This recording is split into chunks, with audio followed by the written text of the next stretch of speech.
Speaker for this morning is Brother Avery Martin. Born and raised in Greenville County, Avery is a foremost advocate of child welfare. In his current position as the Lawrence County Department of Social Service Director, where he works to strengthen families and the aid safety of vulnerable adults. However, promotion of child well-being extended beyond his job. He has also worked with the U.M.E Valentine Center, which provides services for several victims and abused children.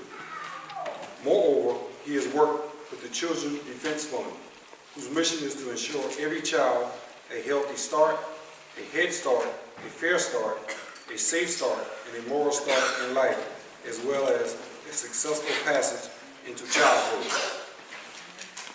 Avery is a graduate of the University of South Carolina Upstate, where he received a BA degree, Bachelor of Arts degree in Child Advocacy and Leadership. He also holds an AAS degree in Interactive Media Design. Avery is currently the Board Chairman for the Pound HO, whose mission is to build sustainable communities and development through art and enrichment. He also sits to the Board of Advisors for the Boys and Girls Club of the Kroc Center, whose mission is inspiring and enabling all young people to realize their full potential of productive, responsible, and caring citizens. He is an active and visible part of his community. He's also using his platform as the Jim Clyburn Congressional Fellowship Chair to speak out against racial disparities, to promote a message of change and equality across the state of South Carolina. His charismatic personality, engaging tone, have led him to be the face and spokesman personality for Greenville Technical College commercials and brochures.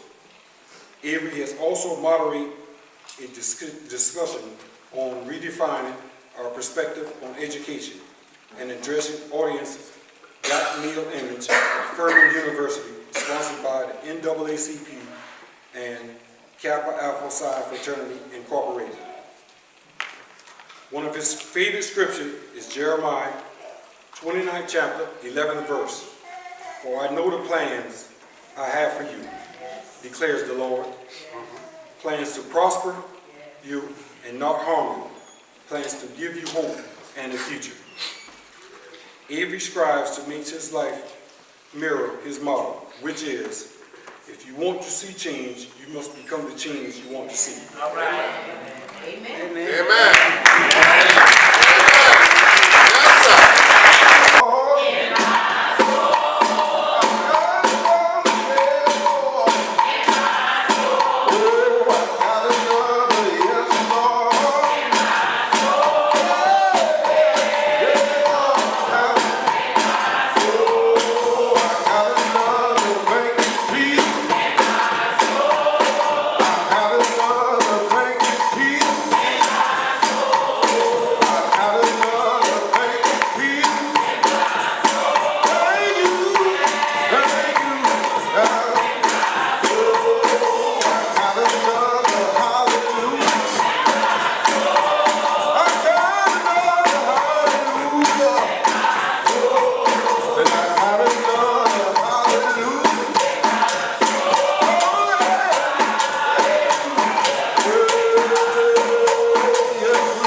say this morning to your elder who is not here, we still give honor for him for allowing me to stand here this morning. To my good brother and friend Dowd, thank you, sir, for this opportunity this morning to share with you. Truly, it is an honor and a privilege to stand before you this morning. Oftentimes, when we're asked to do something, sometimes we hesitate. Amen. When Dowd sent me the text, I did not hesitate. This morning, one of the principles I will be talking about is dealing with relationships. And the relationship that Dowd and I have formulated over this past year allowed me to say yes. Amen. Just at the ask. And so this morning, we're going to talk about that yes at the ask. I'll ask for you this morning to turn with me in your Bibles to Luke chapter 15. All right. We're going to read from the 11th to the 24th verse. This is a very familiar story for us. In my Bible, the title says The Lost Son. Again, today we're going to be talking about men's empowerment. But sometimes our sons are lost. And that is not the time to give up, but that is the time to pray this morning. I'll be reading this morning from the Good News translation, again starting at verse 11. It says that Jesus went on to say, there was once a man who had 2 sons. The younger one said to him, Father, give me my share of the property now.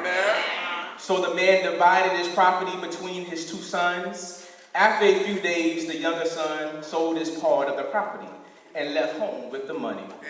He went to a country far away where he wasted his money in reckless living. He spent everything he had. Then a severe famine spread over the country and he was left without a thing. So he went to work for one of the citizens of the country, who sent him out to his farm to take care of the pigs. He wished he could fill himself with a bean pods. The pigs ate, but no one gave him anything to eat. At last, he came to his senses and said, all my father's hired workers have more than they can eat, and here I am about to starve. I will get up and go to my father and say, Father, I have sinned against God and against you. I am no longer fit to be called your son. Treat me as one of your hired workers. So he got up and started back to his father. He was still a long way from home when his father saw him. His father's heart was filled with joy, with pity, and he ran, threw his arms around his son and kissed him. Father, the son said, I have sinned against God and against you. I am no longer fit to be called your son. But the father called to his servants, hurry, he said, bring the best robe and put it on him. I'm going to say that one more time. Bring the best robe and put it on him. Put a ring on his finger and shoes on his feet. Then go and get the prize calf and kill it, and let us celebrate with a feast. For this son of mine was dead, but now he is alive. He was lost, but now he has been found. And so the feasting began. This morning in your hearing, the text and the title will be The Prodigal Son, but my father covered me. You may have your seats. Again this morning, the prodigal son, but my father covered me. Before I say that, I want to say to the mother of this church, I thank God for you. You're singing in your voice. You took the song of Bishop this morning. I'm telling you, you made me feel good this morning. We have to thank God for the mothers of the church and for the fathers of the church. Amen. Amen. Obviously, we've looked on TV and we've seen Freddie Gray, we've seen Alton Sterling, we've seen Walter Scott. We've seen what's going on in our country. But I want to tell the brothers in this room that there's still some covering for us to do this morning. Sometimes we look at the end result, we don't look at what happened between the meantime. Amen. See, that's the part where the prodigal son had to look at the meantime. Again, his father said, I have something for you this morning. Amen. But he said, give it to me right now. He wasn't mature enough to handle what God already had for him. Amen. See, sometimes we look at young people and we say, he can't handle that. But maybe there's a reason and something that we need to do to ensure that he can. So this morning, our first point, we'll have 3. The first one is being intentional. Again, this father was intentional this morning about his gifts. Again, he had something to give to his son. Amen. Oftentimes, we don't have anything to give. See, people ask us for something again. We say, well, what do I have what to give? See, this morning, the father made preparations. He said, I gave him his what? Property. So that tells me that the Father already has some things in place saying that when I leave, I will have something for you. Sometimes when people leave, they don't have anything for us other than debts. Oh, come on, somebody. Come on. See, we have to look at the planning stage of this. The Father didn't wait until he got old to say, I'll start thinking about this. When I read the text, it tells me that he was already ready for this. Again, the Father didn't even fuss. He didn't even argue. He said, this is what you want? I'm going to give it to you this morning. See, sometimes we ask for things not being able to handle, but sometimes God says, okay, I'm going to give you what you want. I'm going to give it to you. You're not ready, but I'm going to give it to you. But again, we're going to look at what the Father did in his love this morning. Again, our sons are looking to us this morning to be intentional about how we love them, how we treat them, and how we talk to them. Again, being intentional. Again, I tell people all the time, when I was 10, my father said, get on this roof, and we're going to fix these shingles, okay? Mama said my boy is too young. Do you hear me? Mama said that. But Daddy said, I got to be intentional about how I'm raising my son. Oh, come on, somebody. There's nothing wrong with having mama speak up. And at the end of the day, Daddy said, you get on this roof. So we were fixing those shingles this morning. Again, at 10, I didn't understand the lesson that I do at 32. But again, he was being intentional about saying, this is what my son needs to see. Again, this morning, the father said, okay, I'll give you the property that you're asking for. Again, the son then what? He leaves. He leaves. And then he squanders the money. Imagine that. You're getting everything you've asked for, but then you squander the blessing. But then we see here, there's still a lesson in being intentional. God said, I'm still going to make a provision for you. He said, I was starving. But God still said, but I'm going to provide. See, he provided, see, again, allowing him to understand that even if I go back home to my father, he'll take me back. See, sometimes we have to go back home. So understand the lesson this morning. And I can tell you, I had to go back home to understand the lesson this morning in my own journey this morning. So what we see here is that when we talk about being intentional in 2018, what does that look like? Again, this morning I can tell you that my eye doctor was a black male, my doctor was a black male, my dentist was a black male. So growing up, my parents were intentional about what they wanted their son to see. Again, they had to look around the city to find it. Trust me, it's not, we in South Carolina, it wasn't easy.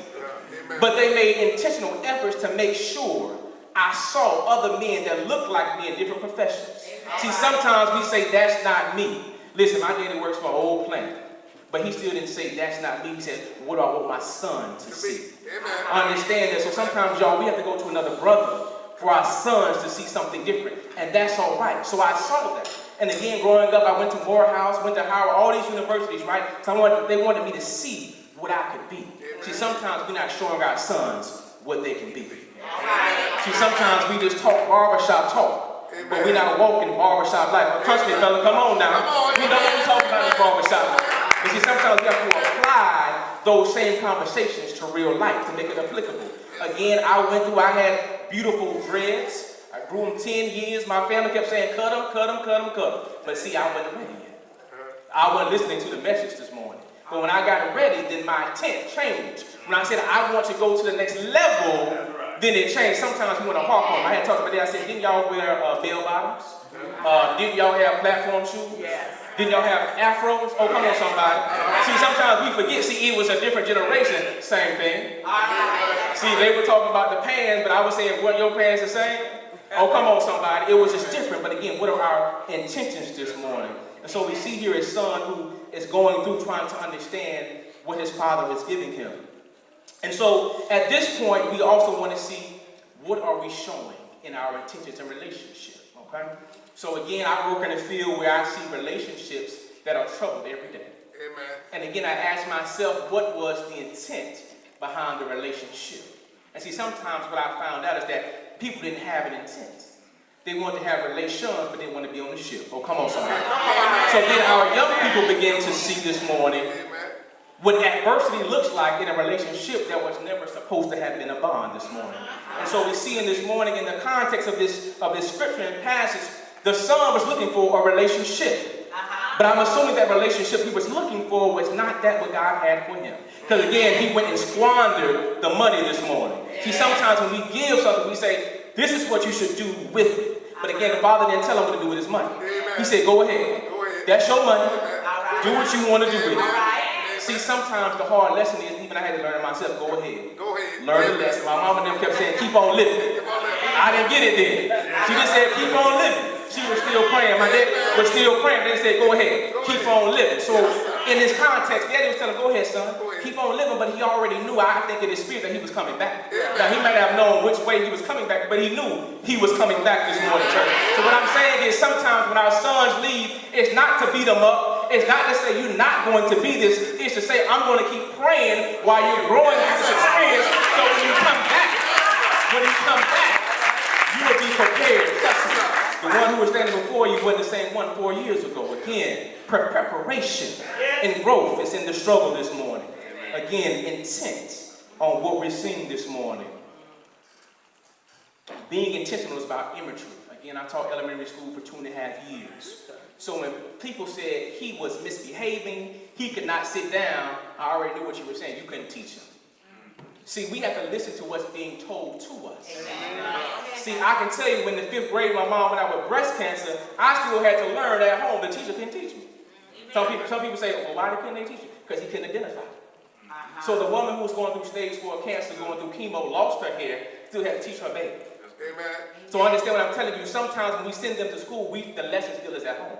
That's right. It's not in the school this morning. So understand that. So again, I understand the struggles. I see it every day. Because when I go in there, I don't see the problem. I see the future. And so again, this morning, fathers, we have to tell our sons, you're the future. Yes, sir. Again, my father was telling me the future Yes, before I understood it. Amen. My grandfather was telling me the future before I understood it. But now I can tell somebody else, you are what? The future. Because again, the seed that was sown inside of me was a long time ago, y'all. The prayers that were before me were a long time ago. But again, this morning, they were intentional about praying for me. So again, point number 1, brothers, we must be intentional about our prayers and about our relationships that our sons see before us this morning. Again, there are some instructions in this story where we see one son that stayed home with father. Yes. So again, if you read further in that story, the son then he begins to question, well, Daddy, why didn't you give me anything? Right. The daddy has to remind him, you've been with me this whole time. Amen. So you got the message. You got the message I was trying to give. But he said, your brother, on the other hand, had to go through some things. Amen. To understand it. So understand, y'all, it's just because you have 2 sons, they won't be the same. Amen. Amen. They won't be the same. Yes, sir. They're different for a reason. Yes, sir. So again, you got to impart the same thing, but you got to give the delivery in a different way this morning. Again, if we're not intentional, then we'll see what we see in the news. Again, we'll say, well, he's hard-headed. He's confused. But again, I want you to ask yourself, who was intentional about sowing the right seeds in his life this morning? Again, sowing seeds is so important. I tell people all the time, if it wouldn't have been for the prayers of the righteous, for the mothers of the church, for my grandmother who was an evangelist, who kept saying, baby, God's going to bless you. I kept saying, well, where's the blessing? Where's the blessing? Where's the blessing? But it wasn't time yet, because I wasn't mature enough to handle what she was saying. But I wasn't mature enough to handle standing before you this morning at 24 that I am at 32. But again, the same prayer that she was praying, now the seeds are being sown, and now it's being deemed that you are ready to go forth. Go forth. So again, don't stop praying this morning. Amen. Again, number two, communication. Things this morning that if we don't have it, the entire system is broken. Amen. See, I see a lot of people every day who talk about communicating, but yet who fail to communicate. Yes, Lord. Again, communication is not just with your body language, not just with your words, not just with your actions, but it's also with your heart. Amen. Again, the heart of the people prayed, so that means they got on their knees before God and said, I'm going to communicate a need for the next generation. Again, the father communicated his love for his son in this particular story by telling him, son, when he said, I saw him from what? Afar. He said, go and get the what? Best robe. So again, he communicated, although you left, I'm going to bring you back. But I'm going to bring you back just like you never left. Again, this morning, sometimes when we're disappointed, our communication does not roll over in saying that we love them. Again, the father this morning showed his son love through communicating, I'm going to give him what? The best. Again, sometimes we say the best is what? Yet to come. But do we believe that? Do we communicate that in our actions, in our words? Are we intentional enough to say, you know what? Although we're struggling through this, yet the best is still to come. Again, sometimes we get cliches and we say things because it feels right.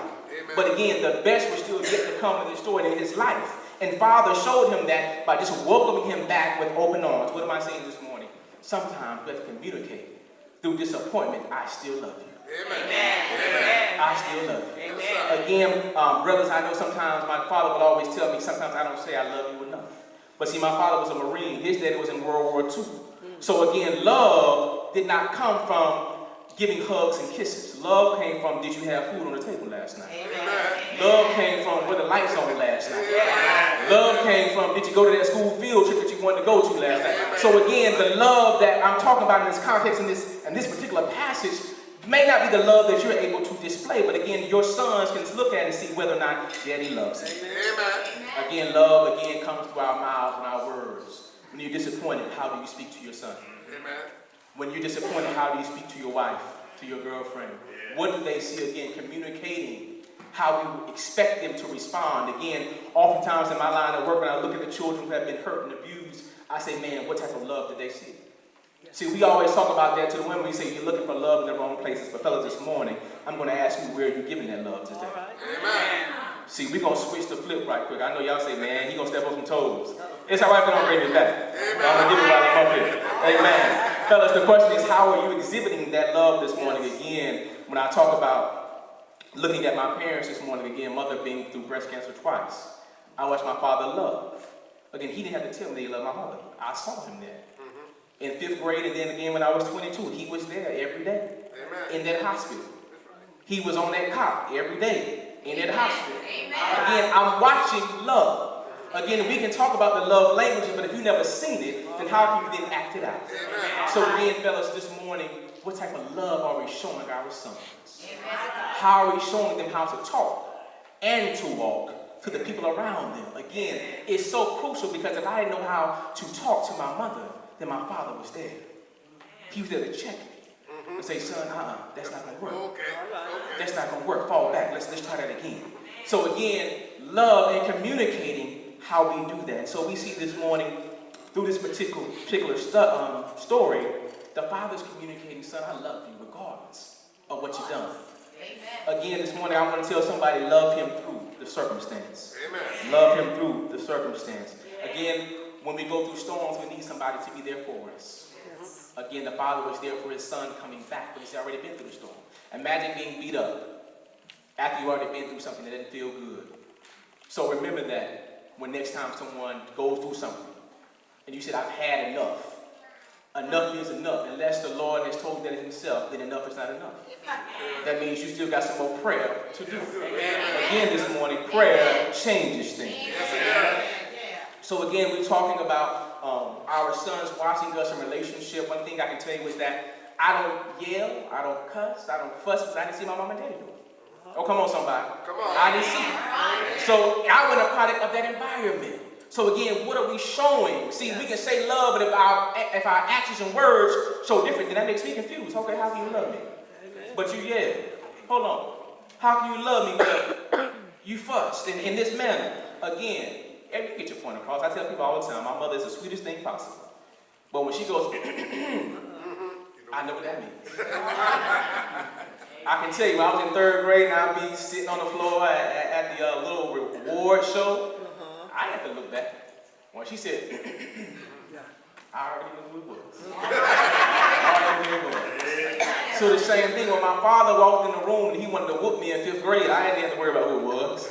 I already knew. He told the principal, let me take it to the room. He said, you can't do that here. He said, you can't whoop him here. But again, I understood what it was. My father was there. He was the same way for me as he wanted me to be for his grandchildren. The Lord blesses him to have some. We're not rushing that.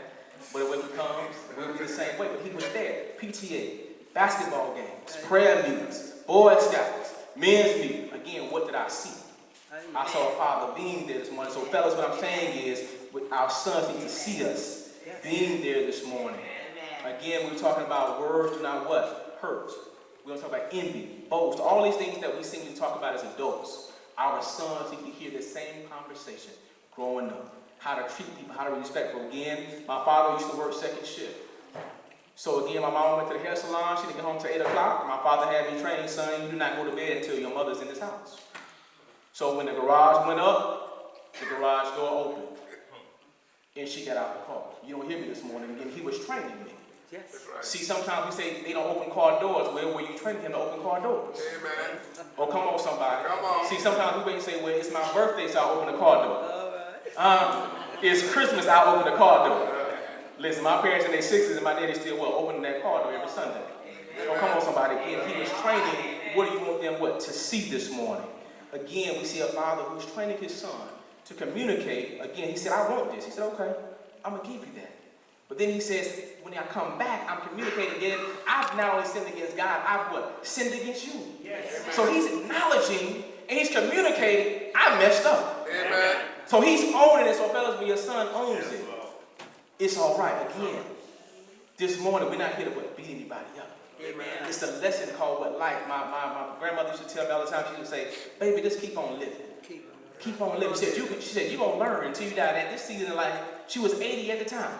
And I'm saying, man, grandma saying 80, you still learning. Come on. And just keep on living. Come on. So that should tell us something this morning that we don't have it all figured out. That means we still have some time that we need to get some things worked out this morning to understand them. So don't give up because you say, well, he's 25, he should get it right now. Well, maybe it was at 35 that he finally got it. Amen. But the point is, he got it this morning. So don't give up. Don't give up. Don't give up. Third point. Again, I'm not a preacher, so I won't be before you long this morning. Amen. Third point is relationships, the key. This is the key. So again, we talked about first communicating.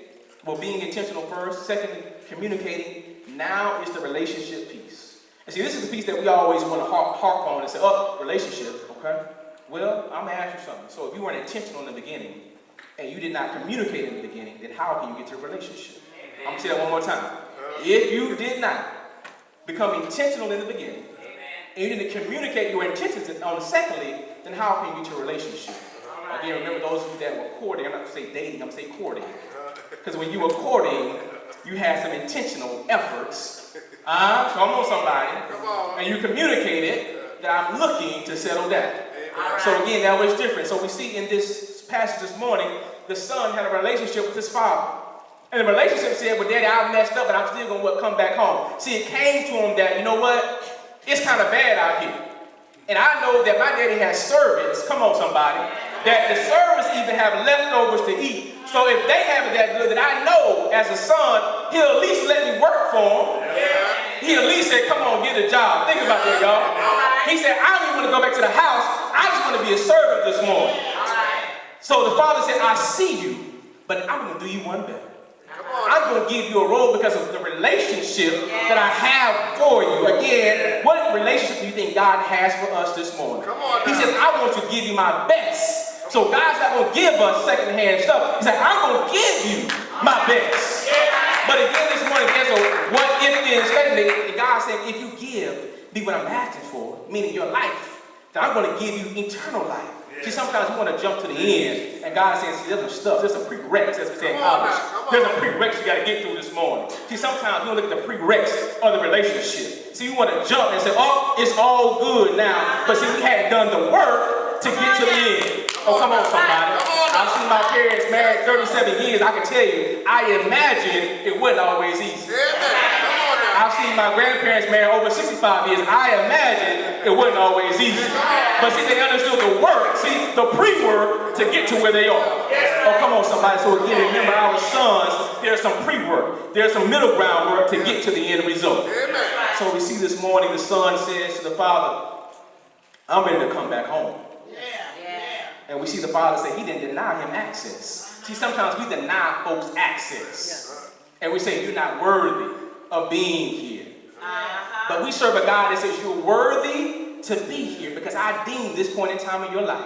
And so again, the son says, well, Daddy, what are you going to do? I'm just imagining, I'm paraphrasing here, but I just imagine after you've been out in the wilderness for a while, y'all, you broke. You probably smell and look bad. Imagine coming back home saying, I just want to get my foot back over here just to work with one of the servants. And somebody say, hold on, don't just get a robe, but go get a ring. Come on, somebody. Now, my grandma always said when I come home, she says, are you going to eat? Grandma, I'm not going to eat. She said, well, food in here. You're going to eat. My granddaddy, if I stay over here, say, I'm going to fix breakfast. Papa, no. I'm going to fix breakfast this morning. So again, they not worried about fixing, little oatmeal. Oh, come on, somebody. You get grits. You get a little salmon patty. Get a little fried chicken, a little bacon. Come on, somebody. So again, the father didn't go and give him some little squirrel that he ran up on the street. He said, give me my best. My best this morning. And so what am I saying? I'm saying our sons need our best. See, sometimes we say, I don't feel like it. I'm sure my dad didn't feel like it sometimes going to a game after he was got off of work. He wanted some sleep. But he said, I want my son to get what? My best. So again, my father didn't send me out looking any type of way. He said, my son needs to look what? His best. So what am I saying this morning, brothers? Our sons need our best. It didn't matter what our best, again, my best sometimes came from Walmart. My best sometimes came from Target. But it was still what? My best. See, sometimes we get caught up in stuff that don't matter. Do you have pants on? Do you have a shirt that's clean? You got shoes that clean? Then that's going out. They took that thing in, but go on. See, sometimes we get caught up in the microwave generation. See, we want it now. See, that's what the son in this story, see, he wanted it now. But he wasn't mature enough to handle the now. And see, sometimes you have to remember, sometimes not to give too much. I always tell people the story when I wanted to drive, my father said, you have one option. There's a 1985 Honda sitting out here, there's a 5-speed, no power steering, but this is going to be your car. See, that was his best. Now, my sister got another car. And that car looked totally different than mine, but see, she was the girl. You understand what I'm saying? She was the girl. So she got something different. But again, this morning, I got his best. And so we see in the story this morning, as he returns home, there's a relationship there of love, of understanding. The father didn't even have to say anything. The son already knew by his actions. So again, this morning, brothers, what do our actions say about our love for our sons? Because, and put my arms around you and say, I love you. It's a different feel than just shaking your hand. It's a different feel than just dapping you up. When I see my grandfather, I give him a kiss on the cheek out of respect now. Because he's 90. So out of respect, I kiss him every time I see him. Because again, I'm sitting at his feet, still to learn. So what I'm saying that, fellas, you got to respect still your fathers and your grandfathers. Because there's wisdom there. Again, I sat with him for a while and just talked. Then we talked together, and then I listened for a while. And then we just sat for a while. Time began to pass, but again, I'm sitting at my grandfather's feet. See, I understand it differently now than I did at 20. But see, now the time, I understand time. See, something about time tells us that we can't get it back. So oftentimes, as young people, we don't realize that when you're gone, the stories are gone, the lessons are gone, the conversations are gone. So therefore, we need to understand how to spend time in sitting. Again, I grew up where on Sunday evenings, we went to the saints' house after church. And we sat there for a while. Again, I didn't understand what I understand now in understanding how important that would be in relationships. See, again, my parents, see, I'm tired of staying back in, were intentional this morning with their efforts. See, they wanted me to see something at a young age. Again, they communicated it by showing me, son, this is important in relationship. And so now, when we see here in this story, the father says to his son, come home. Again, we all have a purpose this morning. And the problem is sometimes we don't understand what our purpose is. I tell people all the time, I wish I could have been a business person like my sister, but that wasn't my purpose. God said your purpose is to deal with social injustices and human relationships and human services. Man, I tell people all the time, my mom was a teacher. She said, you're going to be a teacher too. I said, no ma'am, no way. Y'all are broke. Don't want to do this. Right? Y'all are broke. My sister, it's such an amazing story. My sister took after the marketing and the business world after my father. So imagine that enough. In 5th grade, my mama says, you're going to do this. So she was a little off. I did start out teaching, but then kind of switched over to something else. But I'm still in that same field. Again, our children are looking at the promise at an early age. See, there was a purpose in sowing those seeds at an early age this morning. So what I'm telling you is, look at your children, examine them, and then begin to speak life over them. Because again, they won't understand. Again, I don't understand all the lessons until now. And it's still something I'm learning every day. Every time I see my grandparents, I'm learning something different. At 90 and 88, they're still teaching me how to love, how to walk, how to be private with the Lord, but also being what you say you are. See, that's the other part, fellas. Sometimes we say what we are, but behind closed doors we're something else. See, this morning the father exhibited what he was behind closed doors with his son when it came to love. He didn't have to put on the front. His son went mad. His son was saying, I hadn't seen you in a few weeks. I hadn't seen you in a few years. He said, son, come back home. So what I'm saying is, don't let somebody stop your relationship with your son. See, sometimes we say there's a barrier in the relationship. I want to encourage you to jump over whatever that barrier is. Yes, sir. And figure it out, because your son needs you this morning. Yes, sir. Again, this morning we see a son that needed his father, needed love and understanding. And so again, as I'm coming to a close this morning, our relationships are one thing that we can never put the importance on this morning. See, some of you are here because of a relationship of someone else that invited you to be here. Amen. If it wasn't for that person, you wouldn't be here this morning. But because they invited you this morning, you came out. Amen. Again, that person was intentional about what? Inviting you. Yes. Amen. They communicated, I want you to come. And thirdly, you honored the relationship so much that you said, you know what? I'll come and be a part of this service. Again, this thing comes full circle. It's not that deep to me anymore. At one time it was, because see, I was networking, but I didn't understand the intent of my networking. I was 3,000 miles away, and I heard the Lord say to me so clear, it doesn't matter how much you network until I release you to be there. So I'm meeting with congressmen, United States congressmen, 3,000 miles away from home. Can't see it, don't know why, senators, all this stuff. But I was in the wrong place. I came back home first, and then I was with Jim Clyde and Jamie Harris. But now I'm 3,000 miles away, but I'm trying to get this lesson. But I was in the wrong city and state. Came back home to South Carolina where I did not want to be. But then God said, now I'm going to open up the opportunities for you. So what I'm saying is sometimes our sons have the purpose. They have the understanding, but they're just in the wrong location. Amen. So again this morning, the son knew who the daddy was. He knew what was going on, but see, he went to the wrong location this morning. See, we love our cell phones. We love Google Maps and Apple Maps. See, if we say, well, it get me to the right location. But I want you to understand that sometimes there's a spiritual location that our sons have to get to. But that's through prayer and fasting. So we'll pray, say, God, in your time, they'll get there. See, sometimes we want to rush to that expected end. I was that person. I wanted to rush to get there. But God had to redirect me to where he wanted me to be. So I'm saying this morning, our sons sometimes need redirection. So remember that in the conversation piece. Don't be mad, don't be upset. Just say, okay, it's redirection time. It's conversation time. I tell you all the time, there are only two people that can hold me accountable right now. They say, oh, that's too much. But see, I watched my grandfather walk. So he's one. Number two, my daddy can get on that phone and say, boy, this ain't right. Okay, daddy, what you saying then? Again, slow me up. See, that's a relationship. See, when we talk about accountability, you got to trust them folk. See, there's some folk that'll put some words on you, but that's not for you. See, bros, we got to be covering, again, the Father what? Covered his son. We got to be covering our young men. Because they need to understand what accountability and love looks like. I didn't understand love when I was getting a whooping, y'all, in 5th grade. Daddy, how can you love me, but you whipping me right now? This not love.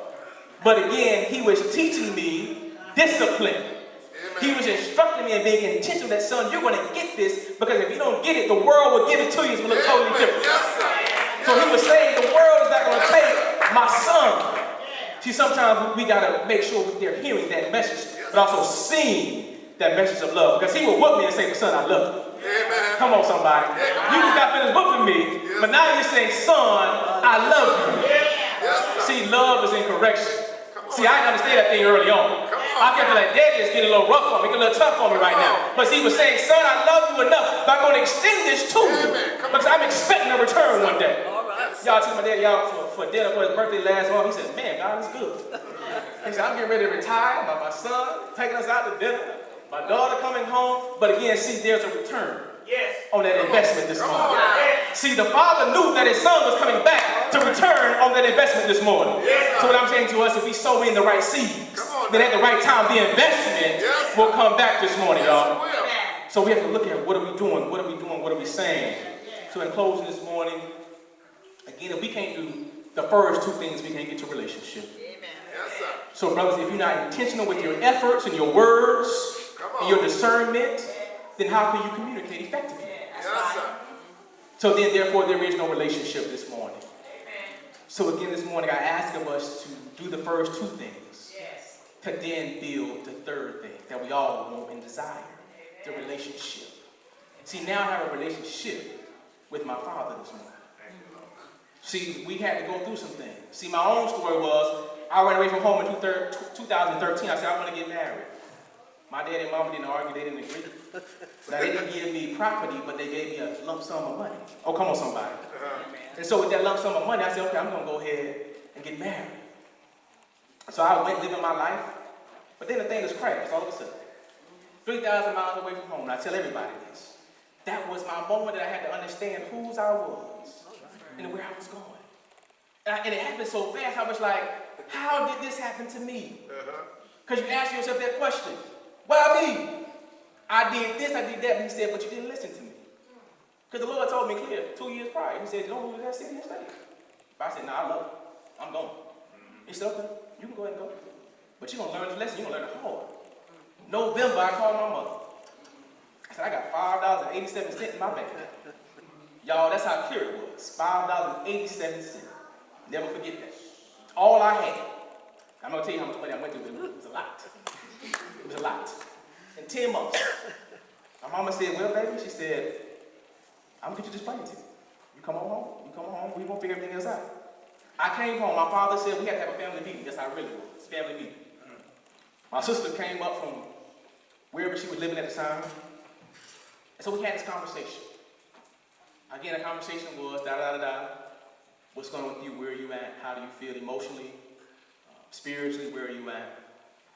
But my father didn't say, he didn't chastise me. Understand that. He didn't say, I told you you were wrong. He said, son, if I could have given all that money to this young lady, just for you not to experience that, I would have given it. But at the end, he says, I'm going to make sure that you are 10 times better than you are right now. All right. Thank you, Lord. Now, he didn't chastise me. Thank you, Jesus. We got up, we hugged and said, I love you. I'm going to be here for you. So again, at the beginning of that story, I started with $5.87 in my pocket. And this was just 4 years ago. So in 4 years, I came home with no job. 2 degrees. Smiling still. Thank you, God, I got my right mind, right? Amen. So I had some keys. Because, see, they were intentional early on. And then they also were communicating early on what we're sowing inside of you. See, I didn't get there 4 years ago. But then we finally got to the point where I needed to understand all the lessons they had been sowing inside of me. And so then we jumped the story. I'm going to give y'all a quick version. I get an offer to go to DSS. No. God said, that's your job. So I said, okay, Lord, I'm going to do it. So I get in there as a caseworker, doing social work. And I'm like, ooh, there's a lot of stuff going wrong in the social work system. Again, I'm trying to understand, God, why am I here? So 2 years go by. I said, okay, God, it's time to do something else. And so I had already told the Lord, I said, Lord, I don't want to be a supervisor for DSS in this capacity, in this particular area. But I said, God, I see myself being a county director in a very short time. I didn't know how the Lord was going to do it. Again, I prayed with faith. Because without faith, it's impossible to what? Please God. So faith said to me, you just put it down and you do the work, God's going to figure it out. And so then we go and I get another job, whole different department, still with DSS. Supervisor. I'm still saying, okay, God. You answering prayers right now. I didn't see. I said, you answering prayers right now. Okay, I'm watching. A job post for Lawrence County. I see the job. I talked to one of my homeboys and I said, hey, this is open. He said, man, you don't want that headache. It's a headache. He said, you don't want it. You don't want to go to Lawrence. I said, you sure? He said, yeah, I'm sure. You don't want to go to Lawrence. Okay. Y'all, another 8 months passes by. The job's still open. And I'm like, now, Lord, I asked to be, county director. I ain't asked where now. I said, I want to be county director. And so we went through the process. And I said, listen, man, I said, the job is still open. I said, I'm going to go ahead and apply for the job. And he said, well, if you go ahead and apply, he said, I'll make sure you get in the room. He said, the rest is on you. I said, no, the rest is on God. It's already done. So we went through the process. Y'all, it took me 5 months to go through the retirement part. I said, man, this is too much, God. But see, sometimes we have to ask ourselves, how bad do you want it? Right. See, the son came back because he wanted and needed something this morning. Okay. See, sometimes the growth experience is asking our sons, how bad do you want it? See, I wanted to be a basketball player. But see, when I saw my height wasn't going to be any better at 11th grade, I just stopped playing. I went ahead and graduated early. I said, no, this ain't for me. Let me find something else. But see, my parents were being intentional with education, but also in communicating. Son, if you don't make it to the league, You got to follow something else. See, my dad would tell me his college stories. He went and played for a Christian college out in Texas. I said, man, you play ball? Yeah. So I'm thinking, man, my daddy, hero out there dropped 37. But again, that wasn't for me. So I get to the job interview, go through all these rounds, and finally get to the end. I'm in Columbia State Office. They say, well, you're the best man for the job. All right. So then I make history in the process. I become the youngest director, but also you're looking at what, a black man All right. for South Carolina, right? That glory goes to God. So again, the groundwork was already laid. I didn't even understand it to see it. Because I'm thinking, I don't even want, the glory. I'm just saying, God, the glory goes to you. I just want the opportunity. See, sometimes our sons are asking for what? An opportunity this morning. Yes. But see, my parents positioned me in a place to be able to what? Ask for the opportunity. See, sometimes we have to position our sons in a place to be able to receive this morning. See, sometimes that's the hard part for us to understand. See, again, my father working at a plant on cars. He didn't say, son, this is where you're going to be. He said, son, I'm going to position you to be where you believe you should be. So what I'm saying this morning is don't put limitations on our sons. Help position them in a place where they believe they should be. Amen. So again, this morning, I'm a product of being a prodigal son. But again, the same way this son came back home with loving and open arms. Yes. Was the same way my father allowed me to come back home until I got on my feet again. Yes. And say, son, you're good. Again, this morning what I'm telling us is our sons need us Yes. to be there and cover us this morning. Cover us this morning. See, covering is not just worrying about financial needs. Covering with spiritual needs, emotional needs. Come on now. See, love is kind, love is patient. Yes, See, my father had to be patient with me so that I could understand what it is that God had for me this morning. So in the end this morning, in our brief moment in time together, be patient with our sons this morning. That's right. Be understanding with our sons this morning. Again, I hear so many people say, well, he is this age. Again, I can't speak for every grown man. But I can tell you that some folks were patient with me. So when I find myself talking to younger brothers, whether it be my cousins or co-workers or people in the community, I had people that exhibited love and patience and kindness to me. And so this morning, brothers, I'm going to ask us to exhibit that same love. It is okay if you didn't see that love. Be the love that you didn't see. All right. It's okay that you didn't hear that conversation. Be the conversation that you did not see. Yes. It's okay that daddy missed the baseball game. Be at the baseball game that he wasn't at. All right. Because in the end, our sons are all they know. It's you and I. I tell you all the time, the reason I go so hard for my own because they look like me. Amen. Because if nobody looks like me and tells me that I am his own, then who am I to relate to? So oftentimes it's a relatability issue. See, I still love Jordans. I still love Harachis. I still love everything a lot of the young brothers wear, but see, I can wear it in a proper time. See, sometimes we say, what are you doing? What is your investment? So this morning, I'm going to ask us, what is our investment this morning? Is our investment in just things? Or is our investment coming from the heart to sow the right seeds this morning? And so in closing, brothers, for all of us that are here, I'm just going to ask us just to come to the forefront. Every black man that's here this morning, I'm going to ask us just to come forth this morning. Just to come forth this morning. Because unity is what I believe in. Unity is what I believe in. I know sometimes we talk about it, but we don't sometimes see it. Our sons need to see it. Every young boy that's in here this morning, I'm going to ask you to come forth this morning. Everyone this morning. Everyone this morning. But see, this is the future for me. Yes. This is the now for me.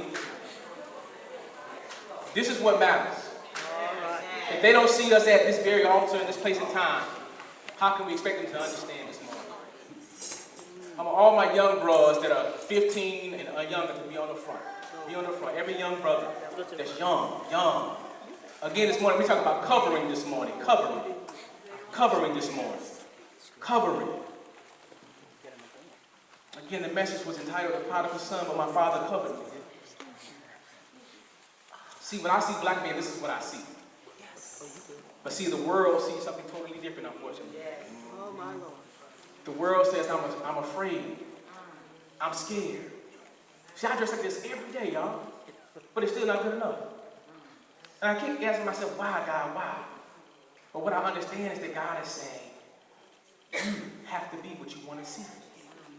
That's why that quote is so powerful to me. It's nothing inside of me that's so good or great. I told y'all just a little bit about my story. All right. And some of y'all probably like, well, that boy was wild. I would never do that. Leave home, get married, just to come back. Woo, boy, crazy. But again, there was a covering of love for me to come back this morning. And so, as we get ready to pray in closing for my portion of this, I want us to think about what can we do. I don't have sons, but I have cousins. I spend a lot of time with them. Whether it's homework, going to baseball games, their events. Because I want them to see something different. I don't want them to say nobody loves me that look like me. I don't want the streets to say, hey, we want you to invite you in because nobody else is saying what you can do and be. So I'm going to ask this morning that as we think in our hearts this morning about what we can do to make sure we do that. Whether it's your son, your nephew, your cousin, or someone that lives on your street this morning, I want you to encourage them the same way you wanted to be encouraged. And I promise you, I don't make any promises, but I promise you, if we sow these seeds, we'll reap the harvest. We'll reap the harvest. Amen. I believe that wholeheartedly. Because I've seen it. I'm a product of that. My great-grandmama never prayed for me. My great-grandfathers prayed for me. Again, they can't see me in the physical, but I can tell you they see me in the spiritual. So again this morning, we're talking about our future this morning and what we want to see them be. Let us pray. Lord God, we say thank you. Just for the opportunity to stand before you, God. For who you are, who you've been, God, and who you will be. So God, we're grateful this morning of the story of the prodigal son, but God, we're more grateful of the covering of your blood this morning. Because truly, God, we saw the Father's love for his son, but God, that's love from you. Because you imparted that love in that Father's heart. And so God, our prayer is that for every young man that's in this place today, that they may feel your love and your presence and also the guidance, God, of your Holy Spirit. God, I pray for every man here that is under this umbrella. God, that you may shape him and mold him as you would have him to be. God, we understand the days in which we're living in, but we still know that you're in control. There is nothing too hard for you this morning, oh God. And so God, our ask is that you guide us, our hearts, our minds, and our tongues, oh God. Strengthen us where we are weak, oh God, so that we can be strengthened up, God, and that we can do your work. But God, we pray that we be able to listen to your word, your heart, your ears. That we may be the men that you would have us to be here this morning, because God, our children need you. Our wives need men who can pray and cover with them this morning. So God, we even pray for every husband in this room this morning. God, strengthen him as he leads his family in a special way, oh God. That he may be the man that you would have him to be. And God, we even pray for our future husbands as well.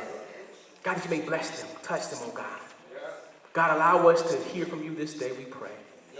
In your name, amen.